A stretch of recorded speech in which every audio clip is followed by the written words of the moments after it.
You look wonderful today. Did you go to therapy? You look like you went to therapy. Um, hey, long time no see. I apologize for missing last week. I swear I had every intention of filming, and then it was just like, I don't know. It was an act of God to get me to film anything. So here I am. I'm actually going to upload 2 videos this week. This first one is going to be my usual, like crayons and crime situation. And then the one I'm going to upload later this week is actually going to be a new series that I'm starting. It's going to be called Into Thin Air, and I'm going to be talking about missing persons cases, and stuff that's kind of ongoing. So stay tuned for that. As for me missing, basically, long story short, this last entire week was just a complete shit show. First of all, my microwave went out, which, I mean, doesn't sound like that big of a deal, but it's my over-the-range microwave, right? So, like, kind of a bitch to replace. I think my breaker got struck by lightning, maybe? I don't know. I'm not an electrician. We don't want me to be an electrician, okay? So that happened. And then I saw my doctor yesterday. I've been having some ongoing health issues. And basically right now I just have more questions than I have answers. And unfortunately, they're probably not going to be answered for a little while. Long story short, I was diagnosed with Hashimoto's thyroiditis when I was 7. I've had issues with autoimmune disease pretty much my entire life. And usually they say, like, well, I've been told, at least by the doctors I've seen, when you have one autoimmune disease, you're more likely to have more than one. So I had some testing come back positive. And then unfortunately the cascade testing, also I had some antibodies come up positive on that.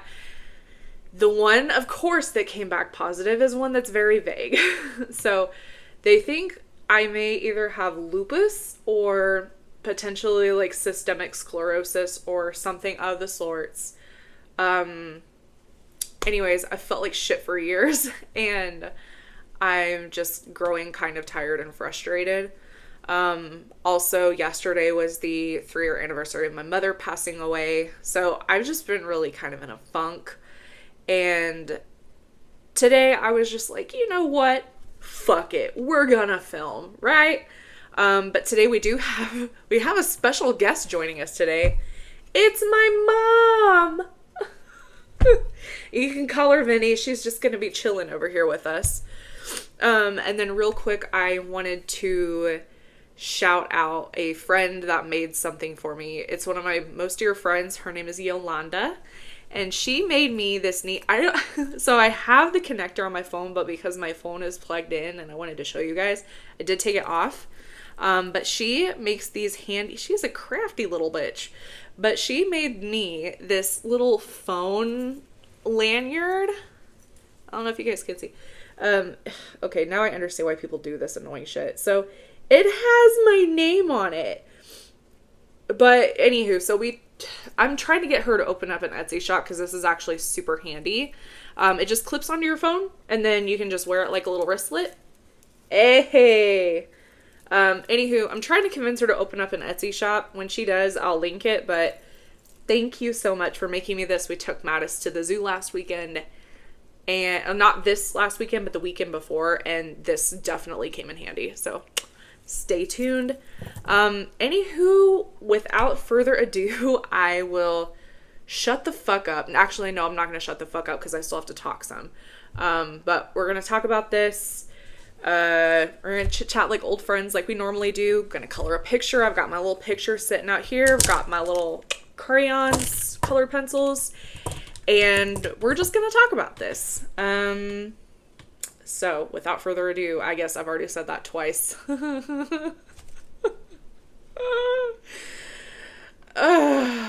my life. Okay, here we go. Okay, really quick before I actually get started.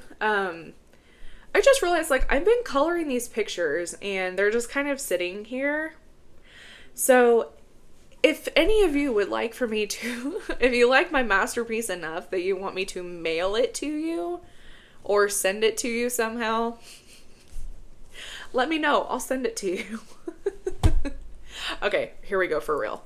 Okay, so today we are going to be talking about the JobCorps murder. This occurred in Knoxville, Tennessee at the JobCorps campus. I think it's technically affiliated with was affiliated with the University of Tennessee. So for those of you that don't know or have never heard of it, JobCorps is really a pretty great resource. It's typically for younger adults who are low income. They basically are going to this campus to obtain different trainings or certifications for different jobs. So like there's a nursing assistant program, so on and so forth. But you get what I'm talking about. Okay, so we are going to start by talking about our victim. Her name is Colleen Slemmer. She was born on September 20th, 1975 to her mother, May Martinez. She grew up in Pennsylvania, which I really didn't find a whole lot of information about really her childhood, but it does seem like her and her mother did have a very close relationship. That's always good. And at the time that this occurred, she was 19 years old. So there are 3 perps in this story. The first one we're going to talk about is Krista Gale Pike. Krista actually holds the record for being the youngest and only female currently to be serving on Tennessee's death row. What a great record to have. Just shit that we really strive for. Okay, anywho, so Krista Gale Pike was born in West Virginia to her mother and father on March 10th of 1976. At the time of the crime, she was 18 years old, so starting young. So Krista's upbringing was honestly just a hot fucking mess. Her parents were constantly fighting. Very on again, off again relationship with her parents. She did grow up with a lot of verbal, physical, and sexual abuse. Krista also did have siblings. And while she had a really shitty upbringing with her parents, it does seem like, I think it's her paternal grandmother, did help raise her and really took good care of her from what I could find.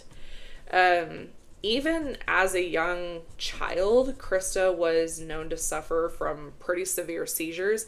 I don't know what kind of seizures she was having. I don't know if they were grand mal or whatever kind of other seizures there are. I don't know anything about seizures. I just know that there's different ones and they do different things. So she was having a lot of pretty severe seizures. During this time too, her parents were just kind of romping around, running the streets, doing all sorts of stupid shit.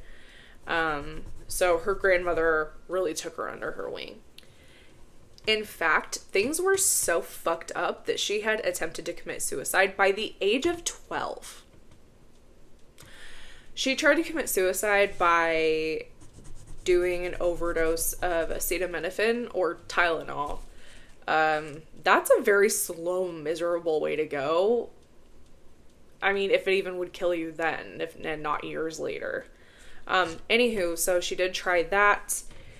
She did also have several subsequent suicide attempts, obviously all of which were unsuccessful. Okay, so the other 2 perpetrators that we're going to talk about is Daryl Shipp. I'm not going to really go into their background because, to be honest, it's really not relevant. But Daryl was Krista's boyfriend, Krista Gale Pike, her boyfriend. And then the other one was Shadala. Oh, I'm going to fuck up that name. I'm going to call her Shadala. All right. Shadala was a friend of Krista's. On January 12th, 1995, at about 8:50 p.m., Colleen, Krista, Taddaryl, and Shadala all checked out from their respective JobCorps campus in Knoxville. Like I said, it's in Knoxville, Tennessee. And walked to the local Tyson Park. So Krista and Colleen had a pretty big history of disliking each other. Krista suspected Colleen was trying to steal Taddaryl from her. Ew. No, she wasn't. Okay? No, she wasn't. Like, girl, ain't nobody wants your dusty ass man. Okay. So, Krista was very vocal about her disdain for Colleen. She would tell just about anybody who would listen how much she hated Colleen and how she just wanted to fucking kill her. The three of them lured Colleen into the park, basically by acting like they wanted to bury the hatchet. They wanted to put the past behind them, smoke some of the devil's arugula, and just make peace, right? Yeah, okay. Once they get to the park, instead of making peace like Colleen thought was going to happen, Shadala and Krista instead confront her about basically their suspicions of her trying to steal Taddaryl from Krista. And unfortunately, this is really when shit hits the fan, because they force Colleen to take her shirt off and they begin attacking her.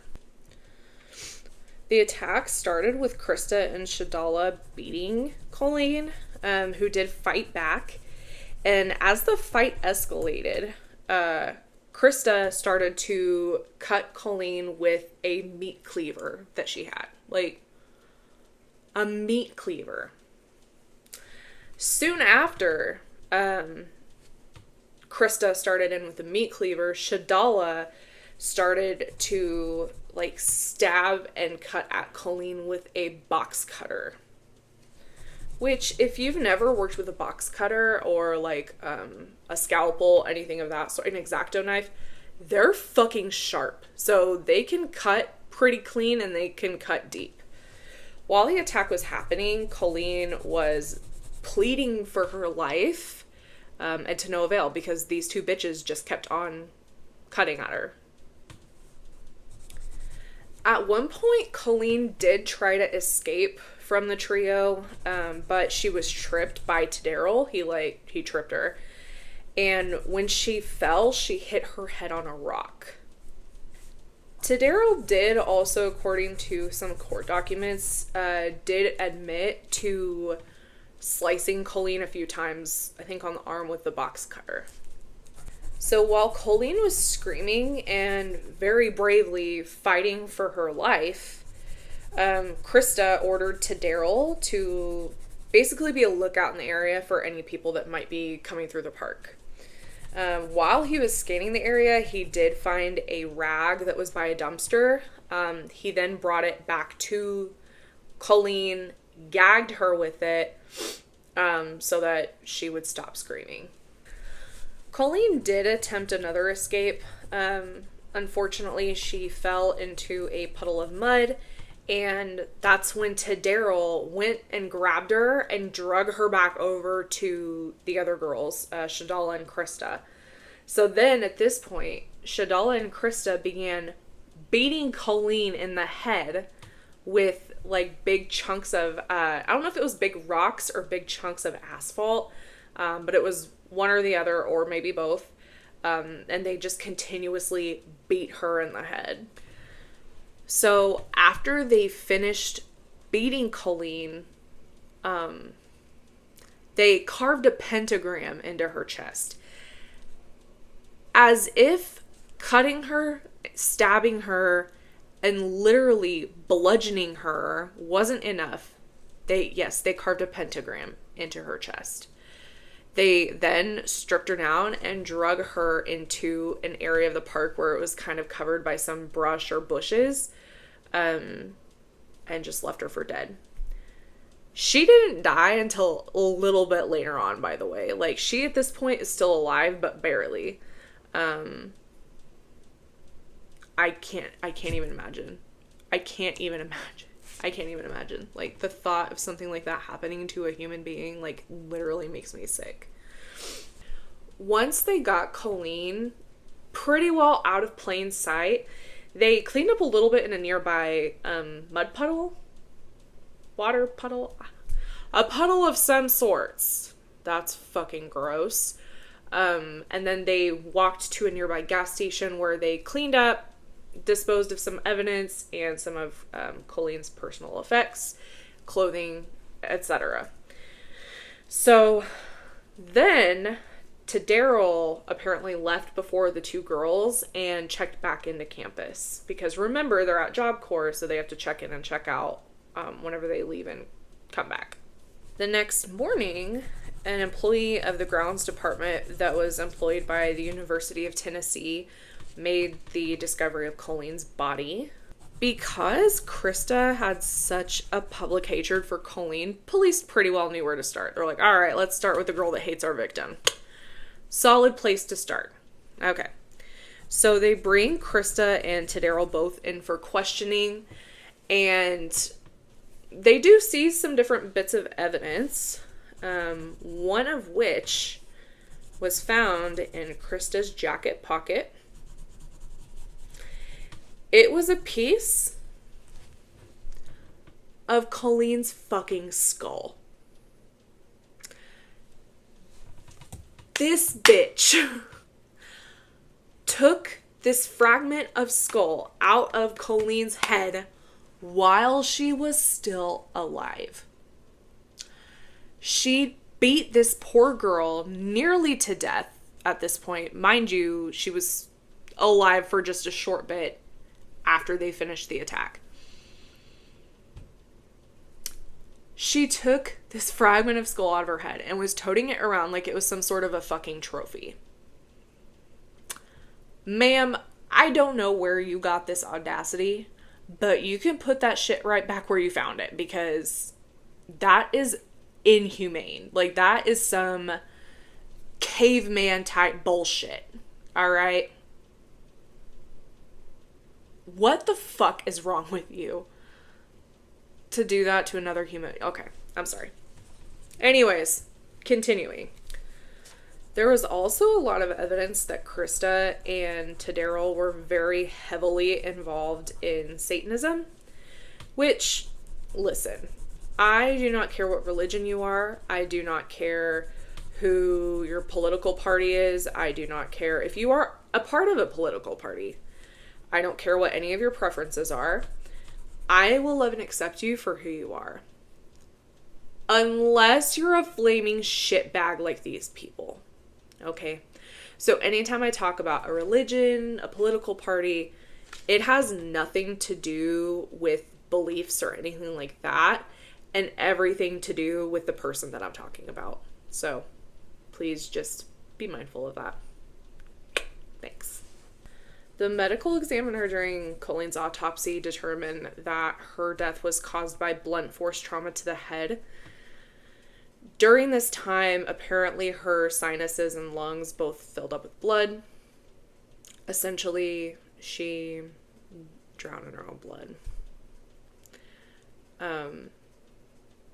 My heart hurts so bad for Colleen's mom, May. Like, I could not imagine as a mother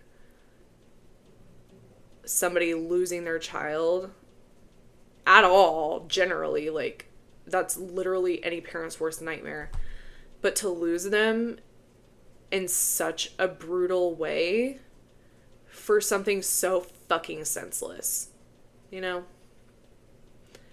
Anyways, there was DNA evidence that did further link and solidify the trio to the crime. Krista was sentenced to death. She was 18 at the time of the crime. And she, to this date, like I mentioned at the beginning of the video, she is the youngest woman to be sentenced to death in the state of Tennessee. She is also currently the only female sitting on death row. Weird flex, but okay. So since Krista's been in prison, she's been in solitary confinement. So if it's anything like the other solitary confinements I've heard of, 23 hours a day in the cell, they let you out for very limited things, and then your happy ass goes right back in your cell. So she recently won a settlement against the state of Tennessee to take her out of solitary confinement and give her more privileges.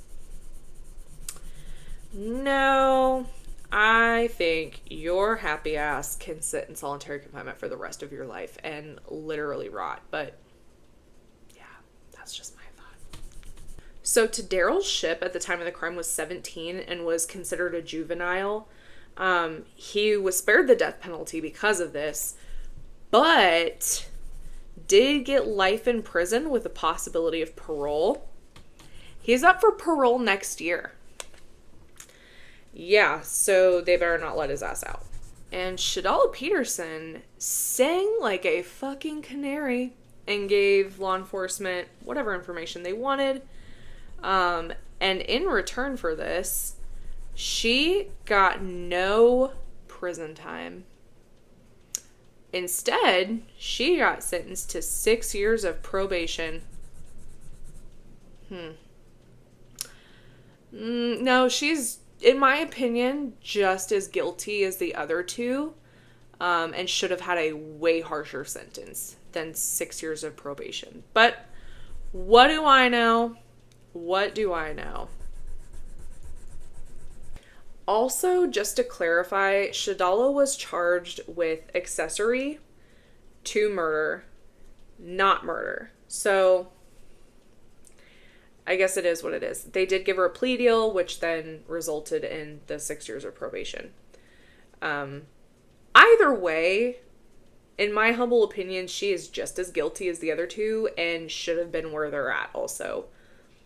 But again, I'm not a lawyer. I'm not a judge, for good reason. But what do I know? I'm just a girl in a box. So Krista, she has had a very eventful prison stay so far. In 2001, she attempted to strangle another inmate to death with a shoestring. And then in 2012, attempted to escape custody. Thankfully failed, but she tried.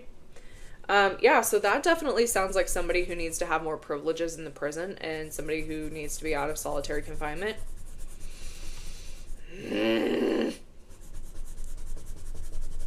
Thank you guys from the bottom of my heart for hopping on here with me and listening to me yap for like 20-ish minutes.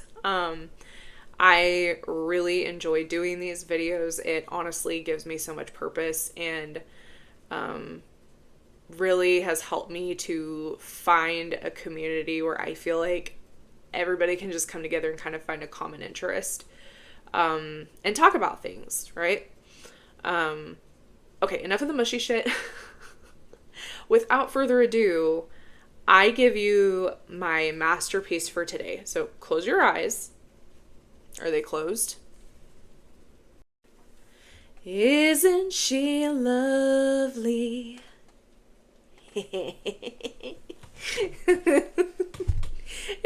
It's an orangutan with a mullet. Okay, yep. This did it for me. Yeah, so anyways, got an orangutan with a mullet this week. Let me know who you guys want me to talk about for Crayons and Crime next week. Like I said, later this week, I'm going to come on here with my first episode of Into Thin Air, which is going to not be quite as lighthearted, but it's going to cover missing persons cases. And so I hope you tune in for that. Otherwise, I will see you next week. Be good. Don't do anything I wouldn't do. Be safe. And if you can't be safe, name it after me. I'll see you guys next week. Bye.